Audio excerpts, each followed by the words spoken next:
আসসালামু আলাইকুম। সংবাদে আপনাদের সবাইকে স্বাগত জানাচ্ছি। আমি ফিরোজ তোহা। শুরুতেই আরবে কেবলস সংবাদ শিরোনাম। ইন্না লিল্লাহ। পুরো মধ্যপ্রাচ্যে আবারও তৃতীয় বিশ্বযুদ্ধ ছড়িয়ে পড়েছে। দখলদার ইসরায়েলি বাহিনীকে কোনোভাবেই ছাড় দিচ্ছে না ইরানের ইসলামী বিপ্লবী গার্ড বাহিনীর সদস্যরা। তারা মার্কিন যুক্তরাষ্ট্র এবং ইহুদিবাদী ইসরায়েলিদের টার্গেট করে হামলা চালাচ্ছে। পরিস্থিতি খুবই শোচনীয় আকার ধারণ করেছে। চলছে হামলার পর হামলা। আর ইহুদিবাদী ইসরায়েলের প্রধানমন্ত্রী কুখ্যাত সন্ত্রাসী নেতানেও ইতিমধ্যে ফেঁসে গেছে। নেতানেও আসলে তার উপর আল্লাহর গজব পড়তে শুরু হয়ে গেছে। ইতিমধ্যে নেতানেহুর উপর এমন একটি গজব চাপিয়ে দিয়েছে, তার পোস্টেড ক্যান্সার ধরা পড়েছে অবস্থায় নেতানেহু চরমভাবে ফেঁসে গেছে। তিনি এখন চাইলে আর কোনো কিছু করতে পারছেন না, কারণ যে কোনো সময় তার মৃত্যু হয়ে যেতে পারে বলে ইসরায়েলের স্বাস্থ্য মন্ত্রণালয় থেকে বিবৃতি দিয়ে নেতানেহুর এই বিষয়টি নিশ্চিত করা হয়েছে। আর এরই মাঝে আমাদের হাতে এসে পৌঁছেছে এই যুদ্ধের সর্বশেষ গুরুত্বপূর্ণ সবথেকে তাজা আপডেট সংবাদ আপনাদের জানিয়ে দিব। প্রথমে জানাবো, ইরানের তেল স্থাপনায় হামলা হলে সমান বেগে জবাব দেবে ইরান। মার্কিন যুক্তরাষ্ট্র এবং ইহুদিবাদী ইসরায়েল আবারও তারা ভুলেও যদি ইরানের কোনো তেল স্থাপনায় দ্বিতীয়বারের মতো হামলা চালায়, তাহলে তাদেরকে চরমভাবে ধসিয়ে দেওয়া হবে বলে ইরানের পক্ষ থেকে নিশ্চিত করা হয়েছে। এই ঘটনার পর এখন ইহুদিবাদী ইসরায়েলেরা পুরোপুরি ফেঁসে গেছে। এখন তারা চাইলেও কোনো কিছু করতে পারছে না ইরানের বিরুদ্ধে। ইহুদিবাদী ইসরায়েলকে একদম মাটির সঙ্গে মিশিয়ে দিচ্ছে ইরানের ইসলামী বিপ্লবী গার্ড বাহিনীর সদস্যরা। এরপর জানাবো, যুদ্ধবিরতি লঙ্ঘন করে গাজায় ইসরায়েলের হামলা, নিহত ৩। আবারও যুদ্ধবিরতি লঙ্ঘন করেছে ইহুদিবাদী ইসরায়েল। তারা যুদ্ধবিরতি লঙ্ঘন করে তারা নিরীহ ফিলিস্তিনিদের উপর হামলা অব্যাহত রেখেছে। তাদের হামলায় একদম সবকিছু তছনছ হয়ে যাচ্ছে। দখলদারেরা নিরীহ ফিলিস্তিনিদেরকে একদম মাটির সঙ্গে মিশিয়ে দেওয়ার জন্য পুরো ষড়যন্ত্র শুরু করেছে। তাদেরকে কোনোভাবেই ছাড় দেওয়া হবে না বলে নিশ্চিত করা হয়েছে। এদিকে ক্যান্সারে আক্রান্ত হওয়ার কথা স্বীকার করে যা জানালেন নেতানিয়াহু। আলহামদুলিল্লাহ, পৃথিবীর নরপিচা সেই কুখ্যাত সন্ত্রাসী নেতানিয়াহু, তিনি শুরু থেকে মুসলিমদের হত্যা করে আসছে। অবশেষে জানা গেল আল্লাহ পাকের গজব পড়ে গেছে নেতানিয়াহুর উপর। নেতানিয়াহুর এবার ক্যান্সার ধরা পড়েছে। বিভিন্ন গণমাধ্যমের সূত্র থেকে আজ ইসরায়েলের স্বাস্থ্য মন্ত্রণালয় থেকে এই সব বিষয় নিশ্চিত করা হয়েছে। সেখানে জানা গেছে যে এই ইহুদিবাদী ইসরায়েলের প্রধানমন্ত্রী ইতিমধ্যে আল্লাহর গজব তার উপর পড়েছে এবং গজবে এই ইহুদিবাদী ইসরায়েলের প্রধানমন্ত্রীর অবস্থা শোচনীয় পর্যায়ে চলে এসেছে।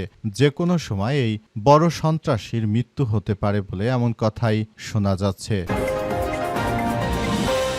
এবারে জানাবো, ইরানি জাহাজ নিয়ে ট্রাম্পের দাবিকে ভিত্তিহীন বলল চীন।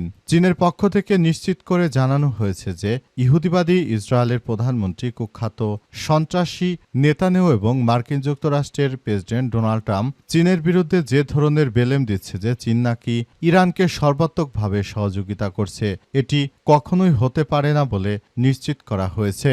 এই ঘটনার পর চীনের সরকারের পক্ষ থেকে মার্কিন যুক্তরাষ্ট্রকে চপেটাঘাত করা হয়েছে। মার্কিন যুক্তরাষ্ট্র তারা চাইলেও এখন ইরানের বিরুদ্ধে কোনো কিছুই করতে পারছে না, পুরোপুরি ফেঁসে গিয়েছে তারা। এবং সর্বশেষ জানাবো, সরকারের কাছে পর্যাপ্ত হামের টিকা রয়েছে বললেন স্বাস্থ্যমন্ত্রী। বর্তমান সরকারের কাছে পর্যাপ্ত হামের টিকা রয়েছে বলে জানানো হয়েছে। স্বাস্থ্যমন্ত্রী আরও বলেন, বিগত 2 সরকারের নিয়মিত হামের টিকাদানের ক্যাম্পেইন কার্যক্রম করেনি। 4 বছর পর পর সেটা করার কথা থাকলেও সেটা করেনি। নিয়মিত টিকা কার্যক্রম পরিচালনা না করায় শিশুদের বড় একটি অংশ হামে আক্রান্ত হয়েছে। তিনি আরও জানিয়েছেন যে এর জন্য আসলে বিগত সরকারগুলো কোনোভাবে দায় এড়িয়ে যেতে পারে না। এই সরকারগুলো আসলে দায় যদি এড়াতে নাই পারে, তাহলে অবশ্যই তাদেরকে শাস্তির আওতায় আনা উচিত বলে মনে করেন তিনি। প্রিয় দর্শক, এতক্ষণ শুনছিলেন সংবাদ শিরোনাম, এবারে বিস্তারিত। তবে তার আগে বন্ধুরা অনুরোধ থাকবে, এই সংবাদটিতে একটি লাইক দিন। এই চ্যানেলে আপনি নতুন হয়ে থাকলে আমাদের সংবাদটি দেখতে দেখতে চ্যানেলটি সাবস্ক্রাইব করে রাখুন। রাখুন। কমেন্ট করে বন্ধুরা আপনার মূল্যবান মতামত জানিয়ে দিন আপনি বিশ্বের কোন দেশ থেকে বা বাংলাদেশের কোন স্থান থেকে আমাদের সংবাদটি দেখছেন এবং শুনছেন। আর বন্ধুরা, সংবাদটি আপনার সোশ্যাল মিডিয়া ফেসবুকে শেয়ার করে বন্ধুদেরও দেখার সুযোগ করে দিন। গাজা যুদ্ধে আপনি যদি নিরীহ ফিলিস্তিনিদের ভালোবেসে থাকেন বন্ধুরা, কমেন্টে ইয়েস লিখে পুরো বিশ্বকে আমাদের এই সংবাদটি দেখার সুযোগ করে দিন। এবারে বিস্তারিত।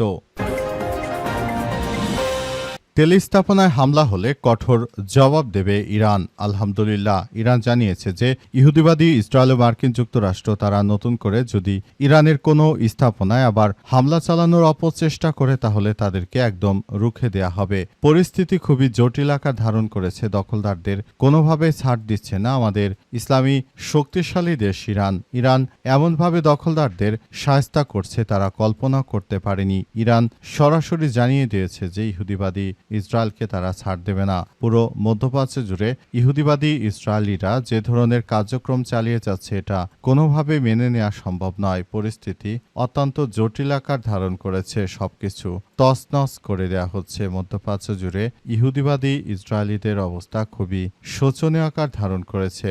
দখলদারদের কোনোভাবে ছাড় দিচ্ছে না ইরানের ইসলামী বিপ্লবী গার্ড বাহিনীর সদস্যরা। দখলদারদের যে কোনো মূল্যে খতম করবে ইরানের ইসলামী বিপ্লবী গার্ড বাহিনীর সদস্যরা। জন্য তারা পুরোদমে সেভাবেই কাজ করছে। ইহুদিবাদীরা শুরু থেকে ইরানের সঙ্গে যুদ্ধ করতে এসে তারা পুরোপুরি ফেঁসে গেছে। এখন কোনোভাবেই তারা ইরানের হাত থেকে বাঁচতে পারছে না। তাদেরকে যেখানেই পাচ্ছে সেখানেই ইরান কতল করে দিচ্ছে। পরিস্থিতি অত্যন্ত জটিল আকার ধারণ করছে এবং পুরো মধ্যপ্রাচ্য জুড়ে ইহুদিবাদীদের একদম ধূলিসাৎ করে দেয়া হচ্ছে, যাতে করে ভবিষ্যতে ইহুদিবাদীরা আর কখনো ইরানের বিরুদ্ধে এই ধরনের আক্রমণ চালিয়ে যেতে না পারে। সেজন্য পুরোপুরি সক্রিয় অবস্থানে রয়েছে ইরানের ইসলামী বিপ্লবী গার্ড বাহিনীর সদস্যরা। তারা পরিস্থিতিকে সুন্দরভাবে মোকাবেলা করছে, যাতে করে জায়নবাদীরা ভবিষ্যতেও আর কোনো কিছু করতে না পারে সেই ব্যাপারগুলো দেখভাল করা হচ্ছে বলে নিশ্চিত করা হয়েছে। পরিস্থিতি অত্যন্ত জটিল আকারের ধারণ করার মধ্য দিয়ে আসলে সবকিছু নস্যাৎ করে দেয়া হচ্ছে। যুদ্ধবিরতি লঙ্ঘন করে গাজায় ইসরায়েলের হামলা, নিহত ৩। অবরুদ্ধ গাজা উপত্যকায় আজ আবারও হামলা চালিয়েছে ইসরায়েলি বাহিনী। সেখানে তারা নতুন করে এক এক করে হামলা চালিয়ে যাচ্ছে। দখলদারদের উদ্দেশ্য হচ্ছে সবকিছু একদম নস্যাৎ করে দেয়া। পুরো পরিস্থিতির জন্য আসলে ইহুদিবাদী ইসরায়েল পুরোপুরি দায়ী। তারা কোনোভাবেই আসলে ভালো কোনো কিছু করতে পারেনি। শুধু মুসলিমদের হত্যা, নানাবিধ কর্মকাণ্ড এবং নানা অপসংস্কৃতি চালিয়ে ইহুদিবাদী ইসরায়েল একটি সভ্য দেশকে তারা টার্গেটে পরিণত করেছে। তাদের উদ্দেশ্য হচ্ছে তারা শুধু মুসলিমদের টার্গেট করে হামলা চালাবে এবং মুসলিমদেরকে হত্যা করার মধ্য দিয়ে তারা সারা পৃথিবীতে একটি ত্রাসের রাজত্ব কায়েম করতে চায়। তাদের উদ্দেশ্য অত্যন্ত খারাপ। তারা যদি এটাই না হতো তাহলে সারা পৃথিবীতে তারা এই সন্ত্রাসী কর্মকাণ্ড করত না।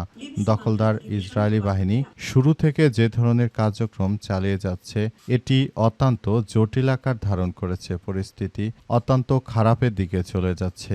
দখলদারেরা শুরু থেকে মুসলিমদের উপর আক্রমণ চালিয়ে যে সন্ত্রাসী কার্যক্রম তারা চালিয়ে যাচ্ছে এটি আমরা মুসলিম হিসেবে মেনে নিতে পারি না। একটি মুসলিম রাষ্ট্র কিভাবে ইহুদিবাদীরা ধ্বংস করে দিচ্ছে সেটি দেখলে আসলে অন্তরে অনেক বেশি কষ্ট লাগে। তারপরেও পুরো পরিস্থিতি আমাদেরকে মেনে নিতে হচ্ছে, কারণ মুসলিমরা আজ দলে দলে বিভক্ত। ক্যান্সারে আক্রান্ত হওয়ার কথা স্বীকার করে যা জানালেন নেতানিয়াহু। ক্যান্সারে আক্রান্ত হয়েছে ইহুদিবাদী ইসরায়েলের প্রধানমন্ত্রী কুখ্যাত সন্ত্রাসী নেতানিয়াহু। নেতানিয়াহু শুরু থেকে তিনি ক্যান্সারে আক্রান্ত হয়েছেন। প্রোটেস্ট ক্যান্সারে আক্রান্ত হয়েছে এই পৃথিবীর সবথেকে জঘন্যতম সরকার। তিনি যেভাবে নিরীহ ফিলিস্তিনিদেরকে হত্যা করেন, তিনি যেভাবে মানুষ মারার নির্দেশ দেন, তার মতো কুখ্যাত সন্ত্রাসী পৃথিবীর ইতিহাসে আর একটিও নেই। তিনি এমন একজন সরকার যেখানে সারা বিশ্বের বুকে তিনি শুধুমাত্র মুসলিমদের মুসলিমদেরকেই টার্গেট করে হত্যাযজ্ঞ চালিয়ে যাচ্ছেন। তার এই হত্যাযজ্ঞর মধ্য দিয়ে আসলে পুরো পৃথিবী জুড়ে একটি ধ্বংসাত্মক কার্যক্রম চলছে এবং সারা পৃথিবী, বিশেষ করে বাংলাদেশের উপর সবথেকে বেশি প্রভাব পড়েছে।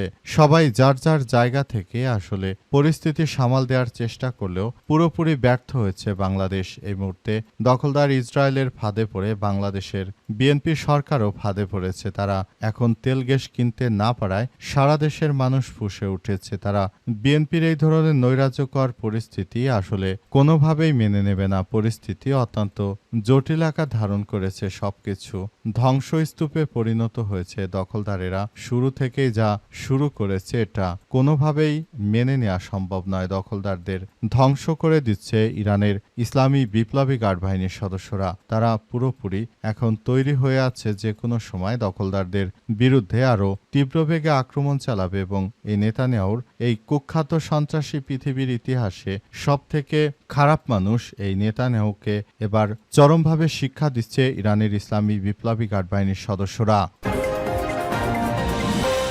ইরানি জাহাজ নিয়ে ট্রাম্পের দাবিকে ভিত্তিহীন বলছে চীন। মার্কিন প্রেসিডেন্ট ডোনাল্ড ট্রাম্প সম্প্রতি আটক হওয়া একটি ইরানের পতাকাবাহী কার্গো জাহাজকে চীনের উপহার বলে দাবি করেছে। তবে সেই প্রস্তাব সরাসরি প্রত্যাখ্যান করেছে চীন। চীনের পক্ষ থেকে বলা হয়েছে যে মার্কিন যুক্তরাষ্ট্রের প্রেসিডেন্ট ডোনাল্ড ট্রাম্প তিনি শুরু থেকে যে ধরনের মিথ্যাচার করছেন চীনের বিরুদ্ধে, তিনি অপপ্রচার চালিয়ে চীনের বিরুদ্ধে আবারও ষড়যন্ত্রমূলক কার্যক্রম চালিয়ে যাওয়ার চেষ্টা করছেন। তবে আসলে যে কোনো মুহূর্তে আসলে পরিস্থিতি যতটাই জটিল আকার ধারণ করুক না কেন, আসলে এই মুহূর্তে চীন কারো সঙ্গেই নেই বলে জানানো হয়েছে এবং চীন ইরানকে কোনো উপহারই পাঠায়নি। মার্কিন যুক্তরাষ্ট্র মিথ্যাচার করছে বলে দাবি করেছে চীনের বিভিন্ন গণমাধ্যম। চীনের বিভিন্ন গণমাধ্যমের পক্ষ থেকে আরো বলা হয়েছে যে সবকিছু আমরা দেখভাল করছি এবং পরিস্থিতি মোকাবেলা করার জন্য আমরা পুরোদমে সচেষ্ট ভূমিকায় রয়েছি। আমরা মনে করি এই মুহূর্তে আসলে দখলদার ইসরায়েলি বাহিনী যা শুরু করেছে ইরানের বিরুদ্ধে যুদ্ধ চালিয়ে, তারা যা শুরু করেছে এটি কোনো সভ্য দেশ করতে পারে না। ইহুদিবাদীরা শুরু থেকে আসলে পুরো মধ্যপ্রাচ্যকে গ্রাস করার জন্য একটি ষড়যন্ত্র খেলায় মেতে উঠেছে। তাদের ষড়যন্ত্র কোনোভাবেই কাজে দিচ্ছে না। পুরোপুরি সবকিছু একদম পুরোপুরি নস্যাৎ হয়ে গেছে। পরিস্থিতি অত্যন্ত গুরুত্ব সহকারে সবকিছু করা হচ্ছে বলে নিশ্চিত করা হয়েছে। চীনের পক্ষ থেকে আরো বলা হয়েছে যে আমরা শুরু থেকে বলতে চাই যেন আমাদের বিরুদ্ধে যারাই উস্কানিমূলক ষড়যন্ত্র কর্মকাণ্ড করছে তাদেরকে আমরা, পরিস্থিতি খুবই ভয়াবহ আকার ধারণ করেছে, তবে কখনোই এই ধরনের কার্যক্রমের সঙ্গে চীন যুক্ত নেই বলে নিশ্চিত করা হয়েছে। তবে সেটা যাই হোক না কেন, আসলে সর্বশেষ পর্যন্ত কি হতে চলেছে সেটি আসলে এখন পর্যন্ত বোঝা যাচ্ছে না।